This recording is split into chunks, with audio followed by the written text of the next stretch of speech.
사다리가 되어주신 그리스도라는 제목을 가지고 말씀을 전하고자 합니다. 오늘은 모든 교회가 부활주일로 지키고 있습니다. 그러나 우리 교회는 성도들이 한자리에서 얼굴을 보고 한마음으로 부활절 예배를 드리고 싶어서 부활의 기쁨을 조금 뒤로 미루기로 했습니다. 여러분은 지금까지 믿음의 계단에 관한 설교를 들으면서 성도들의 신앙이 얼마나 다양한지 알았을 것입니다. 교회를 다니는 모든 성도들이 같은 믿음을 가졌다라는 생각을 하겠지만 성도들은 이렇게 자기 그릇만큼 다양한 신앙을 가지고 있습니다. 신앙생활을 오래 했다고 해서 믿음이 성장하는 것이 아니라 말이죠. 말씀으로 결단하는 신앙을 가져야만 믿음이 성숙할 수가 있습니다. 지금까지 지나온 믿음의 계단을 보면 꽃밭 신앙부터 걸림돌 신앙, 뾰족하고 낮은 산, 높은 산과 골짜기, 세상의 파도를 이기는 신앙과 창공을 나는 독수리 신앙의 단계가 있었습니다. 여러분은 지금 어떤 믿음의 계단에 머물고 계십니까? 아직도 이끌어줘야만 교회에 나오는 어린아이와 같은 신앙을 가지고 있습니까? 아니면 교회와 성도를 위해서 자신을 희생하는 신앙을 가지고 있습니까? 성도는 예수 그리스도를 믿고 세상과 구별된 사람들입니다. 그리스도인은 하나님 나라의 백성이지만 이 세상에 살면서 믿음으로 하나님의 뜻을 전하는 사명을 감당하고 있습니다. 우리가 믿음의 계단 그림을 보면 꽃밭 신앙부터 독수리 신앙까지 한 계단도 빠짐없이 모든 성도의 곁을 묵묵히 지키고 서 있는 사다리를 볼 수가 있습니다. 이 사다리가 바로 죄인들을 위해 자신을 희생하신 예수 그리스도입니다. 이사야 66장 1절, 하늘은 하나님의 보좌이고 이 땅은 하나님의 발등상이다 라고 기록하고 있습니다. 발을 올려놓기 위한 나무로 만든 상자를 발등상이라고 합니다.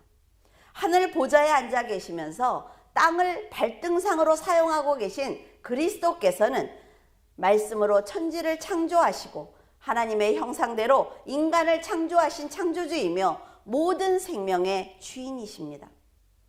죄인들을 위해서 굳이 십자가를 지지 않아도 되는 존귀한 분이지만 그분의 사랑이 십자가를 지게 하신 것입니다. 그 놀라운 빛의 사랑을 어둠에 있는 인간이 어떻게 다 헤아릴 수 있겠습니까? 사탄의 유혹에 빠져 있는 사망의 굴로 들어가는 영혼들을 불쌍히 여기신 하나님께서 독생자를 십자가에 못 박아 그의 생명으로 사망의 굴을 막아버리신 것입니다. 예수 그리스도께서는 지금도 변함없이 사탄의 유혹에 빠지지 않도록 성도들을 곁에서 지켜주고 계십니다.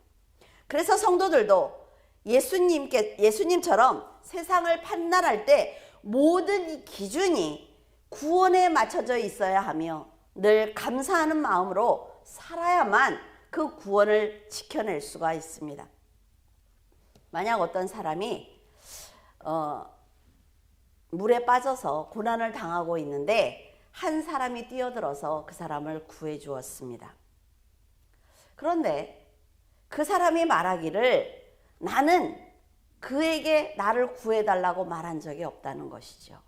그 사람이 뛰어들어서 나를 구해 주었으니까 이제 당신의 아들은 죽었지만 내가 살았으니 당신은 나를 더 잘 살게 해줘야 된다 라고 요구한다면 여러분은 그 사람을 어떻게 하겠습니까?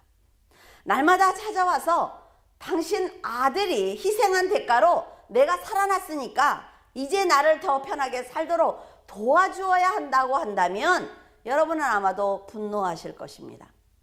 이것이 바로 죄인들을 위해서 아들을 죽일 수밖에 없었던 하나님에게 내가 세상에서 더 잘 살도록 당신은 나에게 재물을 주어야 한다고 기도하고 있는 우리들의 모습입니다. 그런데도 이런 악한 인간들을 사망에 가둘 수 없어서 회개하라고 권면하고 계시는 그 기회를 주시는 하나님의 사랑을 지금 우리는 아직도 버리고 있습니다. 예수님은 어린아이 신앙인 꽃밭 신앙부터 성숙한 독수리 신앙까지 모두 하나님께 나아갈 수 있도록 자신을 잘게 자르고 못 박아 사다리로 만드셨습니다. 구원받은 성도들이 실족하지 않도록 끝까지 보호해 주시는 예수님이 계시기에 우리는 지금도 이 어두운 세상에서 천국의 소망을 가질 수가 있는 것입니다. 창조주가 피조물을 위해서 자신을 희생한다는 것은 있을 수 없는 일이에요. 성자 하나님께서 죄인들을 위해서 육신을 입고 이 땅에 오신 그 사랑은 사탄과 인간은 감히 흉내낼 수 없는 놀라운 은혜입니다. 그런 처절한 사랑과 희생으로 세워진 그 사다리 앞에서 세상의 권세와 명예를 갖고 싶으니 나를 더 높여달라고 소리치고 있는 것이 바로 우리들입니다. 하나님께서는 진리를 가리고 있는 세상의 욕심을 우리에게 마음에서 버려라 라고 말씀하고 계세요. 그래야 하나님의 깊은 뜻을 알 수 있다고 말씀하시지만 우리는 끊임없이 자신의 뜻을 관철시키기 위해서 하나님과 흥정하고 있습니다. 하나님께서는 육보다 영혼을 위해서 살아달라고 말씀하시지만 우리는 영혼보다는 육의 편안함을 달라고 간구하고 있습니다. 그것을 모두 아시면서도 예수님께서는 한 영혼이라도 실족할까 봐 늘 곁에서 동행을 하시며 성령의 충만함으로 우리를 돕고 계십니다. 사다리를 올라가지 못하고 머뭇거리는 성도들에게 이곳은 너희들이 머물 곳이 아니야. 그러니까 이제 그만 세상을 놓고 나를 밟고 올라가라고 격려하시는 주님의 음성을 우리는 들어야만 합니다.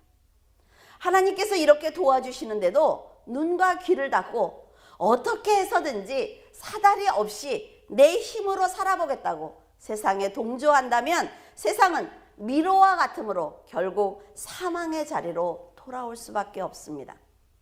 성도들은 하나님의 말씀을 믿고 그 말씀대로 살아내야 합니다. 솔로몬은 하나님의 은혜로 부귀영화를 누렸지만 세상 마지막에 한 말이 하나님 없이 사는 세상은 헛되고 헛되다는 것이었습니다. 열왕기상 9장 4절에서 5절에 네가 만일 내 아버지 다윗 행함과 같이 마음을 온전히 하고 바르게 하여 내 앞에서 행하며 내가 내게 명령한 대로 온갖 일에 순종하여 내 법도와 율례를 지키면 내가 내 아버지 다윗에게 말하기를 이스라엘의 왕위에 오를 사람이 내게서 끊어지지 아니하리라 한 대로 내 이스라엘의 왕위를 영원히 견고하게 하려니와. 하나님께서는 솔로몬에게 네가 법도와 율례를 지키면 내가 왕위를 영원히 견고하게 해주겠다라고 분명하게 약속을 하셨습니다. 그러나 솔로몬은 세상의 마음을 빼앗겼고 거룩한 삶을 버리고 말았어요. 그 대가로 아들 르호보암 때에 나라가 분열되고 말았습니다. 하나님께서는 언제나 먼저 약속을 해주시고 그 약속을 성취해 나가십니다. 말씀을 들은 솔로몬이 법도와 율례를 지켰다면 그 약속이 정말로 사실이구나 라는 것을 알았을 것입니다. 그러나 솔로몬은 다윗처럼 하나님을 깊이 사랑하지 않았단 말이죠. 그래서 하나님에 관해서 잘 알지 못했어요. 하나님을 잘 알지 못하면 하나님을 절대로 두려워하지 않습니다. 솔로몬은 하나님의 명령이 얼마나 두려운 것인지 깊이 생각하지 않았기 때문에 세상의 쾌락과 음란을 분별하지 못하고 선악과를 먹어버린 것입니다. 창세기 2장 17절에 하나님께서 선악과를 먹으면 반드시 죽는다라고 하셨지만 아담과 하와는 선악과가 독이 가득한 사망의 실제 물체로 보이지 않았기 때문에 하나님의 명령을 듣고도 선악과를 먹어버리고 말았습니다. 하나님께서 선악을 알게 하는 나무 과실을 먹으면 죽는다라고 말씀을 하셨을 때 그들은 분명하게 그 나무가 어떻게 생겼는지 봐야 하는 것입니다. 그 과실의 모양이 어떤 모양을 하고 있는지 확실히 알았다면 사탄이 유혹을 했을 때 아담과 하와는 담대하게 거절했을 것입니다. 여러분이 사탄이 권하는 선악과를 분별할 줄 알아야 거룩한 삶을 살 수가 있으며 담대한 신앙을 지킬 수가 있는 것입니다. 하나님의 말씀이 세상에서 지금 어떻게 이루어지고 있는지 안다면 성도는 죄의 유혹을 이겨낼 수가 있어요. 더욱 그리스도를 의지할 수가 있습니다. 독수리 신앙을 가진 성숙한 성도라 할지라도 예수 그리스도의 사다리로 올라가는 것을 포기하는 순간 죄에 붙들려 실족하고 말 것입니다. 이 육을 벗는 그 순간까지 성령의 충만함으로 성숙한 인격을 우리가 갖지 않는다면 언제든지 선악과를 먹을 수 있다는 것을 잊지 않기를 바랍니다. 마지막 때가 될수록 사탄의 공격은 강력할 것입니다. 그래서 우리는 빛 가운데 있어야 해요. 사탄이 주는 대로 선악과를 먹는다면 선악과를 먹은 사람들은 그대로 두어도 썩을 것을 알기 때문에 사탄은 또 다른 성도를 찾아서 다닐 것입니다. 여러분이 사탄의 공격을 과감하게 앞에서 막아 주어야만 연약한 영혼들을 살릴 수가 있습니다. 예수님을 사랑했던 베드로는 죽음이 두려워서 어린 여종에게 거짓말을 했어요. 닭이 울기 전에 3번 예수님을 모른다고 저주하면서 그는 부인하고 말았습니다. 채찍을 맞는 예수님의 고통을 함께 당하는 것이 너무나 두려웠단 말이죠. 예수님께서 네가 닭이 울기 전에 나를 3번 부인할 것이라고 미리 말씀해 주신 것이 그제야 생각이 나면서 통곡하며 울었던 것입니다. 그가 배신할 것을 미리 알려주셨지만 베드로는 자기만은 절대로 배신하지 않을 자신이 있었어요. 그래서 깊이 새겨듣지 않는 것입니다. 우리도 세상을 잘 봐야 된다. 믿음으로 살아야 된다. 성경 말씀을 알아야 된다. 성경 말씀이 지금 현실에서 어떻게 이루어지는지 알아야 된다 라고 말을 하지만 내 믿음은 자신이 있단 말이죠. 나는 하나님을 배신하지 않아. 내가 교회를 떠나? 내가 하나님을 부인한다고? 절대로 사람들이 그걸 믿지 않아요. 나는 믿음이 있습니다. 나는 하나님을 믿고 있습니다. 나는 천국에 갈 것입니다. 이런 확신이 선악과를 먹게 하는 것입니다. 그토록 사랑했던 예수님을 부인한 것도 괴로웠지만 죄를 짓지 말라고 미리 말씀해 주신 것을 잊고 있었던 자신이 한스러웠을 것입니다. 만약 베드로가 영적인 충만을 몰랐거나 예수님께서 그리스도라는 것과 천국이 있다는 것을 몰랐다면 이토록 괴롭지는 않았을 것입니다. 알았으니까 더 괴롭다 말이죠. 예수님의 사랑을 깨닫게 된 베드로는 회개했어요. 진심을 다해 사명을 감당한 다음 예수님처럼 십자가에서 그는 순교했습니다. 그리스도께서 사다리가 되어 매 순간 모든 성도를 도와주시는 것은 성도들보다 못해서 그 자리에 계시는 것이 아닙니다. 죄와 사망에 갇혀있는 많은 영혼들을 구원하기 위해서 사탄의 계획을 무산시키는 것이며 가장 낮은 자리로 오신 것입니다. 천사들의 나팔 소리가 울려 퍼지는 날 사다리는 영원히 사라질 것입니다. 그때는 오직 그리스도를 영접하지 않은 사람들과 성도들을 핍박한 세상을 향해 진노하시는 심판주만 그 자리에 계실 것입니다. 지금 회개할 기회를 주셨을 때 교만한 마음을 버리고 자신을 기꺼이 내어준 그리스도이신 사다리를 붙들고 올라가야만 영생을 얻을 수가 있습니다. 요한복음 4장 25절에서 26절 여자가 이르되 메시아 곧 그리스도라 하는 이가 오실 줄을 내가 아노니 그가 오시면 모든 것을 우리에게 알려주시리이다. 사마리아 여인이 우물에 나왔을 때 예수님은 여인에게 물을 좀 달라고 말씀을 하셨어요. 여인은 놀라면서 유대인은 사마리아인과 상종도 하지 않는데 어떻게 나에게 물을 달라고 할 수 있습니까? 라고 물었습니다. 대화 중에 여인은 그리스도라는 이가 오실 것을 나는 믿고 있는데 그분이 오시면 하나님과 진리로 예배하는 것에 관해서 우리에게 알려주실 것이다 라고 말하고 있습니다. 그러자 예수님께서 네가 말하고 있는 그가 바로 나야. 내가 그리스도야 라고 대답을 하셨어요. 하나님의 뜻을 전체적으로 깨닫지 못하면 그리스도와 얼굴을 맞대고 대화를 해도 그분을 알아보지 못한다 말이죠. 사탄이 비진리로 유혹을 해도 그 유혹에 넘어갈 수밖에 없는 거예요. 여인은 그리스도께서 오신다는 것을 알고 있었습니다. 하지만 지금 선지자들의 예언대로 한치의 오차도 없이 오신 예수님이 눈앞에 계시는데도 그분이 메시아라는 것을 알아보지 못하고 있습니다. 성도들도 말씀을 알고 있다면 이제 세상이 돌아가는 것을 살펴야만 합니다. 그래야만 자신이 지금 성경에 기록된 그 예언에 어디쯤 서 있는지 알 수 있단 말이죠. 이렇게 보이는 것만 보고 믿으면 하나님께서 마지막 징조가 무엇인지 알려주셨음에도 불구하고 사탄이 달콤한 말로 유혹을 하면 속고 마는 것입니다. 아담과 하와처럼 선악과가 탐스럽게만 보이면 안 된단 말이죠.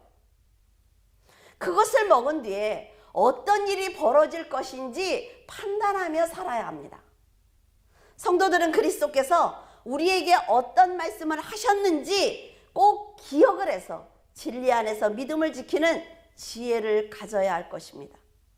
이렇게 놀라운 사랑을 받은 성도가 믿음의 계단을 오를 때마다 흔들리고 인간의 의의를 드러낸다면 예수님께서 사다리가 되어주셔도 우리는 사탄을 절대로 이길 수가 없습니다. 여러분, 사탄이 얼마나 교활한 줄 아십니까? 사탄은 절대로 뿔 달린 그런 모습으로 우리에게 다가오지 않습니다. 문제를 만날 때마다 감정에 따라서 하나님의 일을 잠시 쉬겠다며 자기 생각에 빠진다면 결코 성도로 살 수 없으며 하나님을 만날 수가 없습니다. 예수님께서 십자가를 지기 위한 행보를 멈추지 않으셨던 것처럼 여러분도 십자가를 지는 심정으로 살아내야만 합니다. 요한복음 6장 39절, 나를 보내신 이의 뜻은 내게 주신 자 중에 내가 하나도 잃어버리지 아니하고 마지막 날에 다시 살리는 이것이니라. 하나님의 뜻은 마지막 날에 그리스도께 맡긴 그 모든 영혼들을 살리는 것이기 때문에 예수님은 기꺼이 자기의 생명을 버릴 수 있었습니다. 가룟 유다가 자신을 팔기 위해서 사탄과 계략을 꾸미고 있다는 것을 아시면서도 자기가 죽는 것이 마지막 날 택함받은 영혼들을 살리는 길이기 때문에 막지 않으신 거예요. 다만 가룟 유다를 잃지 않기 위해서 몇 번이나 그에게 기회를 주셨습니다. 인자는 하나님의 약속을 성취하기 위해서 십자가를 져야 하지만 나를 파는 사람은 큰 심판을 받을 것이기 때문에 차라리 나지 않았으면 좋을 뻔했다라고 말씀을 하시면서 아주 안타까워하셨어요. 그러나 영적 무지에 사로잡힌 가룟 유다는 예수님을 은삼십에 팔고 말았습니다. 이렇게 영적으로 무지한 자는 복음을 듣지 못해서 구원받지 못하는 것이 아니라 복음을 듣고도 그리스도를 그리스도로 볼 수 없기 때문에 구원받지 못하는 것입니다. 예수님은 제자들과 마지막 만찬을 드시고 감난산으로 가셨을 때 가룟 유다와 그 일당이 검과 몽치를 가지고 예수님을 잡으러 왔어요. 그때 베드로가 혈기를 주체하지 못해서 대제사장의 종 말고의 귀를 잘라버리고 말았습니다. 그것을 본 예수님은 베드로를 책망하시며 내가 12형 되는 천사를 부를 수 없어서 내가 지금 이렇게 인내하는 줄 아느냐? 이렇게 말씀하셨죠. 하나님의 뜻을 이루는데 도움이 되지 않기 때문에 내가 지금 인내하고 있는 거야. 예수님이 정말 천사를 부를 능력이 있어서 가룟 유다를 비롯해 악인들을 심판했다면 거기에 있는 사람들, 예수님을 죽이러 온 그 사람들조차도 예수님을 따를 텐데 왜 하지 않았을까요? 이것이 바로 그리스도와 인간의 생각이 다른 것입니다. 우리는 억울한 일을 당하거나 고난을 만나면 돈과 사람을 동원해서 상대를 제압하거나 고난을 끝내야만 능력이 있는 사람이다 라고 말을 합니다. 하나님께서 분을 내지 마라, 원수를 사랑해라, 인내해라 아무리 말씀을 하셔도 당장 이길 수 있는 방법이 있는데 참는 것은 어리석다는 생각 때문이에요. 하지만 예수님은 심판하실 수 있는데도 불구하고 하나님의 뜻이 영혼을 살리는 것이기 때문에 인간의 배신과 조롱을 당하면서도 인내하신 것입니다. 하나님께서 여러분에게 그리스도의 증인으로 살아달라고 부탁하셨어요. 그리스도의 증인은 예수님과 동일한 목적을 가져야만 합니다. 그래서 말씀대로 살기 위해서 십자가를 지는 심정으로 인내해야 하는 것입니다. 인내는 상대가 나를 괴롭혔을 때 화나는 걸 참는 게 아니에요. 내가 하고 싶은 것, 내가 이렇게 살고 싶은데 그것이 말씀이 아니면 그것을 참는 것도 인내입니다. 하나님의 길로 우리는 곧장 걸어가는 거라 말이죠. 여러분도 사는 동안 검과 몽치를 들고 오는 악인을 만날 수 있습니다. 광야 같은 세상을 채우고 있는 불뱀과 목마름을 만날 수 있어요. 고난을 만났을 때 왜 내가 고난을 당해야 하느냐고 분내지 말고 사탄이 지배하는 세상에서는 얼마든지 이런 일을 당할 수 있다는 것을 여러분이 알고 대처하시기를 바랍니다. 사도행전 7장 22절, 모세가 애굽 사람의 모든 지혜를 배워 그의 말과 하는 일이 능하더라. 스데반은 유대인들에게 모세는 애굽의 모든 것에 능한 사람이다 라고 말하고 있습니다. 하나님께서 모세를 애굽의 왕자로 키우시고 광야에서 목동으로 훈련하신 이유는 결국 출애굽을 위해서입니다. 하나님은 명백한 목적이 있단 말이지. 항상 이스라엘을 출애굽시키기 위해서 애굽으로 가라는 하나님의 명령을 받은 모세는 백성들이 나를 믿지 않으면 어떻게 하느냐고 여쭈어 보았어요. 스데반은 모세가 애굽의 말과 문화에 능하다고 했는데 하나님 앞에 선 모세는 나는 입이 뻣뻣하고 혀가 둔해서 하나님의 일을 감당할 수 없습니다 라고 거절했습니다. 물론 광야 생활이 길어지니까 자신감도 잃고 자기에 대한 확신도 없어져서 왕자 때 가졌던 용기를 잃고 말았을 것입니다. 그러나 환경이 바뀐다고 해서 지금까지 모세를 도와주셨던 하나님께서 그의 곁을 떠나는 것이 아니라 말이죠. 성도들은 지금 세상이 돌아가는 모든 것을 보면서 굉장히 두려워하고 있습니다. 그 하나님께서 성경에 어떻게 돌아갈 거야, 마지막에 너희들은 어떻게 될 거야 다 알려주셨단 말이죠. 그런데 세상에서 일어나는 모든 일들을 보면서 계속 두려워만 하고 있어요. 그리고 어떤 기도를 하고 있습니까? 오직 나와 내 가족, 오직 내 생명, 그 이상을 바라보지 않고 있단 말이죠. 그러니까 성경을 아무리 듣고 아무리 말씀을 알아도 나라와 민족을 위해서 기도하지 않는 것입니다. 하나님께서 이런 길로 가자고 말씀을 하셨는데 성도들은 다 알고 있으면서 나는 입이 뻣뻣하고 혀가 둔해서 하나님 앞에 더 이상의 기도를 드릴 수 없습니다 라는 말만 하고 있단 말이죠. 하나님께서는 기쁠 때나 슬플 때나 핍박을 받을 때에도 변함없이 여러분 곁에 계시는 보호자입니다. 우리가 이 육을 벗고 하나님 예수 그리스도께서 만드신 그 처소에 들어갈 때까지 우리의 곁에 계시는 보호자라 말이에요. 만약 모세가 하나님을 진심으로 영접을 했다면 지팡이가 뱀이 되고 손에 문둥병이 생기고 또 그것이 치유되는 그 기적을 보여주셨을 때 바로 깨달았을 것입니다. 아, 무엇이든지 할 수 있구나. 하나님께서 나와 함께 계시는구나. 나를 변화시키기 위해서 하나님이 이렇게 일하시는구나. 알 수 있단 말이죠. 하나님께서 모세에게 뱀과 문둥병의 기적을 보여주신 것은 모세의 불신앙을 믿음으로 바꿔주기 위한 노력입니다. 하나님이 왜 이런 노력을 하셔야 돼요? 버리면 그만이에요. 버리면 그만인데 왜 이런 노력을 하실까요? 예수 그리스도께 맡긴 그 영혼을 하나라도 잃지 않기 위해서. 하나님을 알게 하는 방법으로 문둥병을 주신 것처럼 어쩌면 여러분이 당하고 있는 지금의 이 고난은 내가 살아있으니까, 내가 생명의 주이니까, 너를 돕고 있으니까 염려하지 말라는 하나님의 말씀일 수도 있습니다. 출애굽은 반드시 이루어질 하나님의 계획이므로 모세는 믿기만 하면 되지만 그는 하나님의 능력을 믿지 못한 채 결단하지 못했습니다. 이렇게 말씀드렸다고 해서 모세가 믿음이 없다는 것은 절대로 아닙니다. 모세는 그 누구보다 더 위대한 하나님의 종이기 때문에 그래요.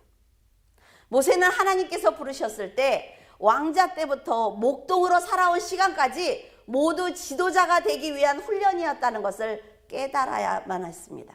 자, 우리가 인생을 살면서 맞는 모든 일들은 우리가 천국에 들어가기 위한 과정이에요.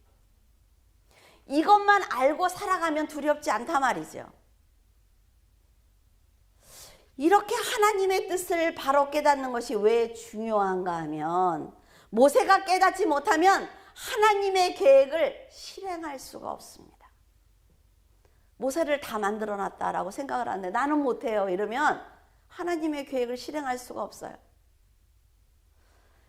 그리고 모세가 거역하고 있는 이 시간 동안 애굽의 왕의 악함은 극에 달할 것입니다. 백성들은 더 고통스러울 거예요. 그래서 하나님의 명령이 떨어졌을 때 두 번 생각하면 됐습니다. 성경을 보면 바로와 싸운 상대는 사람은 바로 아론이 아니라 모세입니다. 저는 못합니다. 그러니까 아론을 세워주셨잖아요. 근데 애굽에 가서 결국 싸운 사람은 모세라 말이에요.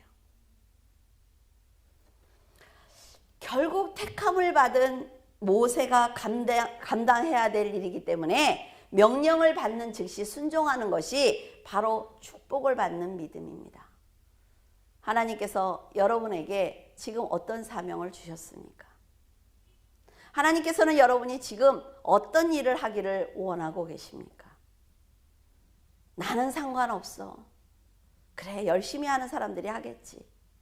나하고 무슨 상관이 있어. 그러면 여러분을 통해서 하실 일을 하지 못한단 말이죠. 하나님의 명령을 받고도 말씀과 세상을 계속 저울질한다면 다시는 기회가 없든지 또 다른 훈련을 받게 될 것입니다. 그래서 인생 중에 만나는 세상의 사건을 말씀으로 판단하는 것이 아주 중요한 거예요. 요한계시록 1장 5절 또 충성된 증인으로 죽은 자들 가운데서 먼저 나시고 땅의 임금들의 머리가 되신 예수 그리스도로 말미암아 은혜와 평강이 너희에게 있기를 원하노라. 우리를 사랑하사 그의 피로 우리 죄에서 우리를 해방하시고. 예수님이 십자가에 달려 계실 때 사람들은 예수님이 죽을 때까지 괴롭혔어요. 근데 일말의 죄책감도 없었습니다. 예수님께서 운명하시는 순간 하늘과 땅이 함께 징조를 보이며 그가 진짜 왕이야, 하나님의 아들이라는 것을 보여주었어요. 예수님은 이제 하늘 보좌로 올라가서 더럽고 초라한 인간의 옷을 벗고 감히 바라볼 수 없는 광채가 나는 빛을 입으셨습니다. 지금 우리가 믿는 하나님이 이런 하나님이란 말이죠. 초라한 옷을 입고 우리 곁에 계시는 분이 아니라 말이에요. 채찍을 맞고 창에 찔린 상처는 예수님의 고난에 동참하지 않았던 죄인들이 절대로 들어갈 수 없는 좁은 문이 되셨습니다. 사람들에게 믿음만이 살 길이다 라고 전하셨던 말씀은 심판의 기준이 되어서 좌우의 날성검이 되었습니다. 이렇게 두려운 예수 그리스도를 성경이 상세하게 알려주지 않았다면 아마 우리를 보호하기 위해 사다리가 되어주신 예수님을 함부로 대했을 것입니다. 성경은 성령의 감동으로 씌었어요. 그래서 모든 말씀이 사실입니다. 성경은 예수님께서 부활하셨고 보좌 우편에서 심판주로 대제사장으로 그리고 왕으로 계신다고 우리에게 알려주고 있습니다. 다 들었단 말이죠. 그래서 지금 회개하지 않으면 영원한 둘째 사망에 떨어져서 고통을 받게 될 것입니다. 왜? 사실이니까. 그리스도께서는 사망과 음부의 열쇠를 가진 권능의 하나님으로 영원히 계실 것이며 그를 믿고 의지하는 성도들의 피난처가 되어주실 것입니다. 우리는 이런 하나님을 믿고 있어요. 여러분, 두려워할 것 없습니다. 말씀을 조롱하고 성도를 핍박했던 사람들은 그리스도께서 재림하시고 나면 구원의 기회가 영원히 없을 것입니다. 그들이 놀라고 두려워하고 있을 때 광야 같은 세상에서 믿음을 지키기 위해 좁은 길을 걸었던 성도들은 예수님의 곁에서, 예수 그리스도의 곁에서 하나님의 영광을 찬양하고 있을 것입니다. 빛의 자녀가 된 여러분을 어둠이 절대로 덮을 수 없다 말이죠. 사탄도 하나님의 영광을 바라보면서 영원한 불못에 떨어지게 될 것입니다. 고난의 시간을 함께 견딘 믿음의 형제들은 서로를 위로하고 축복하며 천사들과 함께 보좌를 향해 찬양하며 기쁨을 나눌 것입니다.